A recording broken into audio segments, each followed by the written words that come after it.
지지율이 또 나왔는데 민정수석 원장님, 안희정 지사 하락세가 좀 계속되는 상황에서 물론 오차범위 아니지만 황교안 대행에게도 조금 뒤지는 걸로 나타났습니다. 12%까지. 예, 그렇습니다. 하여튼 안희정 지사의 그 선의 발언, 예. 그다음에 맨 먼저 대연정 발언, 그다음에 선의 발언, 그다음에 다시 자유한국당과의 연정 발언, 이 그 3단계 발언이 결국에는 집토끼들한테서부터 또 심지어는 이제 중도층 일부에서 그러니까 50대가 빠진다고 그러는데. 그러니까요. 예. 그 집토끼나 또 중도층 일부에서부터 박근혜 안희정 지사의 그 본뜻하고는 전혀 다르게 예. 박근혜 대통령을 너무 빨리 이 국정농단을 너무 빨리 용서해 줘 버리는 게 아니냐. 이런 우려로 해석이 되기 때문에 예. 약간 그 실망 지수가 의외로 이재명 거기 시장이나 예. 아니면은 문재인 차라리 그냥 문재인 전 대표 쪽으로 이렇게 가는 그 집토끼 내부에서는 예. 그런 경향을 보이는 게 아닌가 저는 그렇게 해석을 합니다. 그래서 그럼에도 불구하고 안희정 지사는 계속 지금 현재 본선을 향해서 예. 그 각을 가거든요. 그래서 안희정 지사가 그런 걸 다 알면서도 이 안희정 지사 이 발언도 저는 전략적이라고 봅니다. 결국에는 탄핵이 어찌됐건 간에 결정이 되고 난 다음 이후로는 내 이 대연정과 그 모두 대통합의 발언이 예. 그 국민 대통합으로 충분히 연결되어서 예. 저 선거인단 200만 명이 넘어가고 하면은 예. 결국에 중도층의 국민 여론이 그 국민의 민심이 당심으로 반영돼서 내가 그 당내 경선에서도 결선 투표하면 얼마든지 내가 역전할 수 있다라는 예. 그런 전략적 판단에서 고집스럽게 그 발언을 계속하는 것 같습니다. 탄핵 선고 이후의 전국을 본다. 김남국 변호사는 어떻게? 네, 저도 그렇게 동의를 하는데요. 예. 사실상 이게 안희정 지사 같은 경우에는 본인이 통합을 이야기한다거나 대연정을 이야기를 할 때 사실상 굉장히 비판을 많이 받았습니다. 예. 그래서 뭐 시기상으로 보게 되면 한번 1차적으로 조금 소극적으로나마 사과를 한번 하고 대연정 발언에 대해서 굉장히 자제하는 모습을 보였습니다.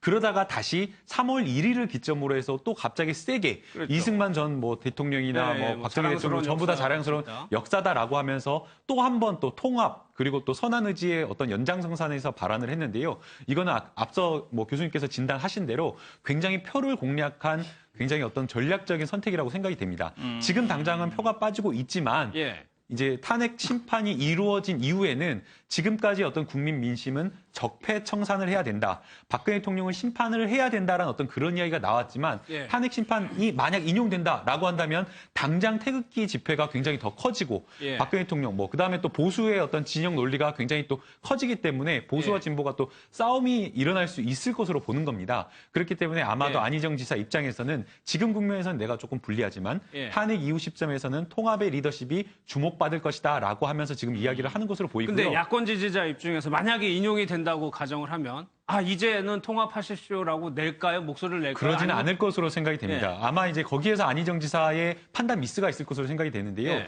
촛불 민심이라든가 국민의 어떤 민심은 박근혜 대통령을 심판을 해야 된다라는 것인데 단순히 박근혜 대통령을 뭐 정권을 심판해야 된다라는 것을 넘어서서 예. 완전히 국가를 개조해야 된다. 국가를 바꿔야 된다. 그러니까 지금까지 있었던 어떤 기득권이나 이런 것들을 바꿔서 새로운 대한민국으로 가야 된다는 어떤 국민적인 민심이 있기 때문에 만약 지금 안희정 지사가 새로운 어떤 뭐 탄핵 이후에 새로운 어떤 통합의 리더십이나 이런 것이 나올 것이다라고 한다면 예. 그 안희정 지사의 판단은 지금의 어떤 촛불 민심, 국민의 어떤 분노나 이런 것을 굉장히 안이하게 좀 평가한 측면이 있기 때문에 예. 저는 그 부분에 있어서는 조금 전략 미스가 아닌가라는 좀 생각이 그 듭니다. 지나고 나서도 환영을 받지 못할 것이다. 그래가지고 좀 변화가요. 비문계 의원들이라고 불리는 3명을 영입을 했단 말이에요. 네. 과연 민주당 내 비문이 힘을 발휘할 수 있을 것이냐.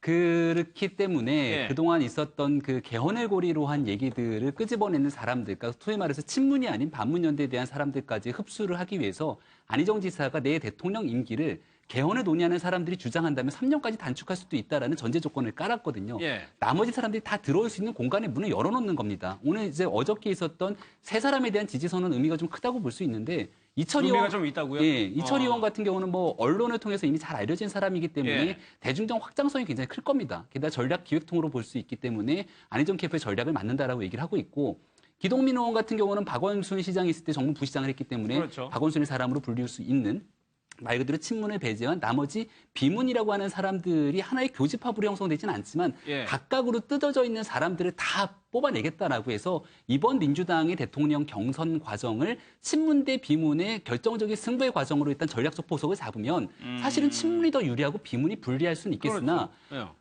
이번에 탄핵 정국이 끝나고 나게 되면 이게 민주당만 하는 경선이 아니라 만약에 지금 현재 가는 추세대로 한 200만 명이 넘는 경선 선거인단이 확보되게 되면은 민주당 플러스 알파로 더불어민주당을 지지하지 않는 중도 보수의 세력까지 합산할 수가 있는 거거든요. 예. 그러면 비문 세력 있는 사람들 다 끌어모으고 거기에 민주당 외에 있는 원외 세력까지 끌어모았을 경우에는 굉장히 확장력과 파괴력이 있다고 판단하는 것 같고요. 예. 안희정 지사가 기대하는 거 아마 단 하나일 겁니다. 지난번 12월 9일 그러니까 국회에서 탄핵소추안이 가결되기 전에 촛불 전국이 굉장히 뜨겁게 달아올랐는데 이때 떴던 사람이 이재명 성남시장이고 안희정 지사에겐 어느 누구도 주목하지 않았습니다. 그렇죠. 그냥 메시지 자체가 선명하지 않거든요. 과거간의 미래를 내다보기 때문에 그러한 과정에서 지금 대통령의 탄핵 선고를 바로 목전에 둔 시점에는 현재와 같은 스탠스로선 지지율이 빠질 수 없다는 판단을 가질 거고요. 예. 탄핵 선고가 이뤄지고 난 뒤에는 급격하게 올라갔던 수직 상승했던 지지율처럼 안희정 지사에게도 한 번의 기회가 더 올 거라고 판단하는 것 같고 거기에 아마 전력을 기울이지 않을까 이런 생각이 듭니다. 예. 예. 저는 안희정 지사의 경우에는 이제 말한 대연정이라든가 이런 큰 그림은 좋은데 디테일이 지금 약한 것 같아요. 아주 약한 것 같아요. 그리고 지금 캠프 차린 것도 이렇게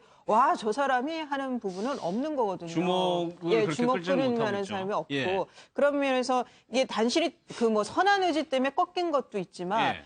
와, 이렇게 탁탁 박히는 게 없어요. 지금 대연정 외에는. 그래서 저는 디테일, 구체적인 면이 없고 또 안희정 지사가 보여주는 좀 사변적인 그런 그 말들이 좀 한계에 있는 거, 한계에 온 거 아니냐. 이제는 좀 더 좀 그 정책적인 면도 따라줘야 된다는 생각이 듭니다. 그렇습니다. 그러니까 대연정을 말로 할 게 아니라 구체적인 제도로 개헌하자.